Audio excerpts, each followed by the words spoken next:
pikërisht sepse ne e besojmë që kur kushtetuta demokratike e Republikës Shqipërisë dhe të gjitha kushtetutat demokratike të Europës ku duan të bëjnë pjesë thonë se ka 3 pushtete të pavarura dhe këto 3 pushtete të pavarura nuk mund të jenë në letër siç ishin deri përpara se sa ne të bënim gjithçka kemi bërë, po duhet të jenë realitet. Kjo parti, kjo shumicë qeverisëse, i hyri detit në këmbë. Dhe pas 100 e kusur vjetësh shtet shqiptar, ne i dham pavarësinë reale pushtetit gjyqësor. Prandaj dhe unë, që e kam udhëhequr kokëforcisht partinë dhe këtë shumicë në rrugën e përpjet për pavarësimin e gjyqësorit, nuk bëhem kur pishman. Pavarësisht lloj-lloj bombash artizanale që kurdisen nga lloj-lloj prokurorësh e gjykatësish, lart e poshtë nëpër Shqipëri, të cilët shija e pavarësisë reale i deh. U mjegullon arsyen, u erson syt dhe i nis në drejtime që të cënojnë pavarësinë e pushteteve të tjera. Duke i bërë minimalisht shkelës të lirive dhe drejtave të njerëzit, se maksimalisht ka ende shumë më keq, po unë nuk do zgjatem këtu. Dhe prandaj dhe sot rreziku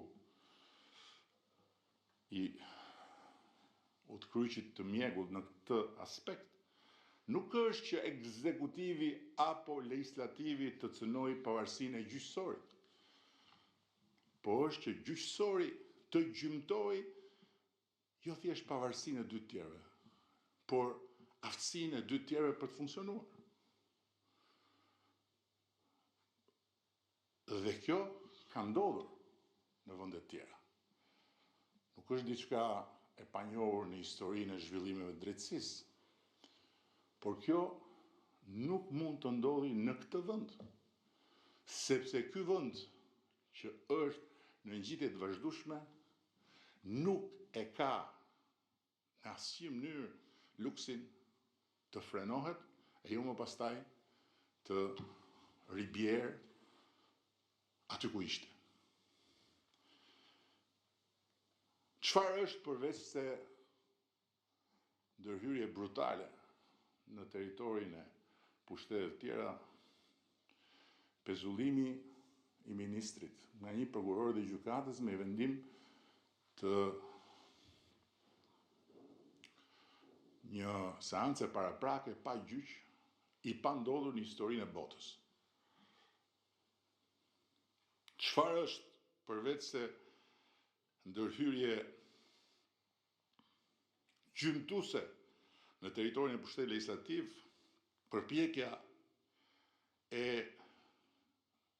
një shoqate përfaqësuesish të gjyqësorit për të rritur pagat e veta me gjyq, që kur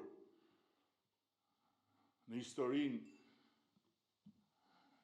e republikave me 3 pushtete, pushteti gjyqësor llogarit paga dhe përcakton politikat e pagave apo të taksave të një vendi. Çfarë është rasti më i fundit? Përveç se ndërhyrje në territorin e pushtetit legjislativ, vendimi i gjykatës kushtetuese për se si parlamenti ka vendosur të ndajë komisionet parlamentare. Hapu dhe, i thonë kësaj. Por shpresa është që kjo fazë të jetë kalimtare. Dhe kuturisjet e përsëritura jashtë kornizës kushtetuese dhe ligjore të përfaqësuesve të pushtetit pavarur gjyqësor të fashiten, sepse në të kundërt as do të kemi dot një gjyqësor jo vetëm të pavarur, po dhe domosdoshmërisht të pa-anshëm dhe profesional, po as do s'kemi dot një shtet funksional. Një administratë publike e cila t'jap më të mirën e vet për performancën e shtetit, pa pasur frikë të marrë vendime, deri dhe për blerjen e letrës higjienike. Ky është fakt dhe është një nga mira faktet që mund t'jap, po e zgjodha enkas sepse është më tragjikomiku i zinxhirit kilometrik të fakteve të prodhuara nga frika. Po as do të kemi dot një sipërmarrje të lirë në punën e vet, dhe larg qoftë deri dhe një konsumator të shliruar nga frika se mund të bjerë në sy. E përsëris, këto janë leksione që vendet e tjera i kanë nxjerrë me vonesa të caktuar. Ne nuk kemi luksin, dhe Shqipëria nuk e ka luksin, të vënohet për t'i nxjerrë këto mësime. Dhe këto rrezike janë serioze, nuk janë imagjinare. Prandaj duhen marrë në konsiderat nga të gjithë sa nuk e kanë prekur palcën e zhvillimit ekonomik dhe social të vendit, siç ka ndodhur gjetk, kur antikorrupsioni është bërë një kurrë më e dëmshme se sa vetë smundja e korrupsionit. Dhe ka mira, në mos miliona, po mira, studime, libra, doktoratura për këtë temë. Por ndërkohë unë personalisht qëndroj me shpresë dhe me besim.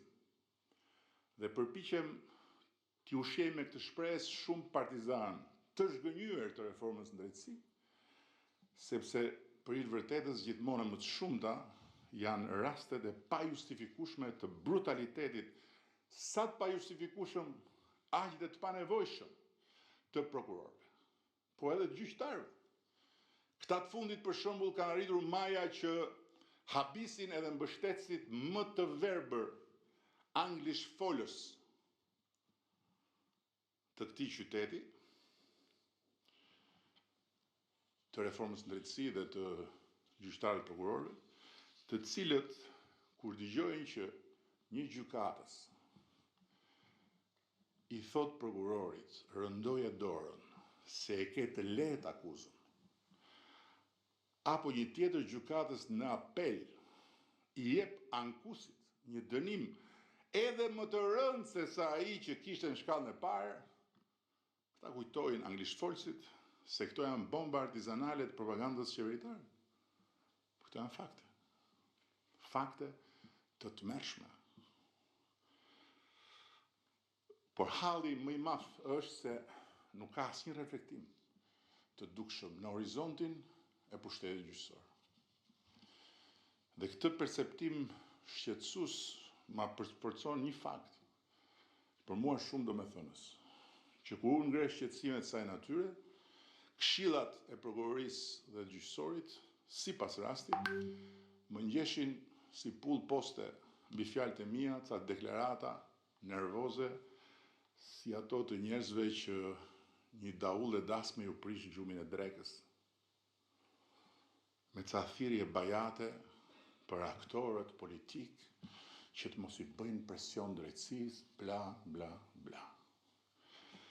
Pavarësisht faktit që unë nuk jam aktorët politik, po jam kryeministri, i dal nga një votë popullore që i dha Partisë Socialiste një shumicë të hatashme prej 83 mandatesh, ndërkohë që kjo parti nuk e ka një konkurrent në historinë botërore si faktori i qeverisës më mbështetës i pavarësisë drejtësisë dhe faktori më i heshtur politik ndaj fajeve dhe gafave të drejtësisë së pavarësuar, në thelb unë ngre probleme serioze me të cilat duhen të merren në fakt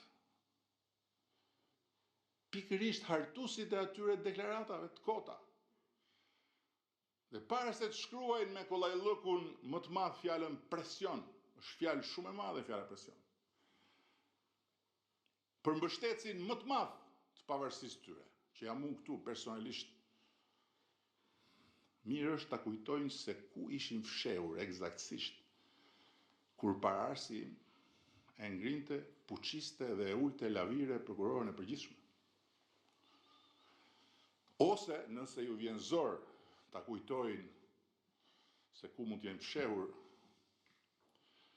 apo aq më keq ju vetëm mendja ta quajnë të panevojshëm për kujtesën e tyre këtë detaj se helbete iku ajo kohë dhe tani po hym në Europë, let mos e harrojnë se tani, sot, në këtë kohë, ati që s'u bë dot pasarsi im, pasi ishte paraarsi im, nuk ja artikulojnë dot jo një deklarat, po gjysmëllafi. Edhe pasi telde i lexon librin e shtëpisë, prokurori ton më kurajos, mu tek dera e spakut. Prandaj u sugjeroj të merrem me mesazhin, jo me mesazherin. Se paguen si frëngu pulën nga taksat e shqiptarëve bashkë me 500 sekretarë dhe këshilltarë të tyre që të qeverisin sistemin e ri të drejtësisë, jo që të ankohen për ndërhyrje dhe për presione inekzistente. Nga unë, që u kam dorëzuar shpatën e drejtësisë pavarur, e cila arrinte në zyrën time që nga viti 1912. Kur nuk do ndërhyjmë ne në çështjet që i takojnë drejtësisë. Kur? Po të drejtat dhe liritë e njeriut. Siguria juridike e qytetarëve e punojësve të shtetit apo e sipërmarrësve. Garancitë e procesit të rregullt ligjor dhe me radhë nuk janë çështje që i takojnë vetëm prokurorëve dhe gjykatësve apo thjesht pushtetit gjyqësor, po janë çështje që lidhen me funksionimin demokratik të shtetit shqiptar dhe me jetën e njerëzve të këtij vendi që i takojnë çdo qytetari i këtij vendi e jo më pastaj të zgjedhurve nga qytetarët e këtij vendi.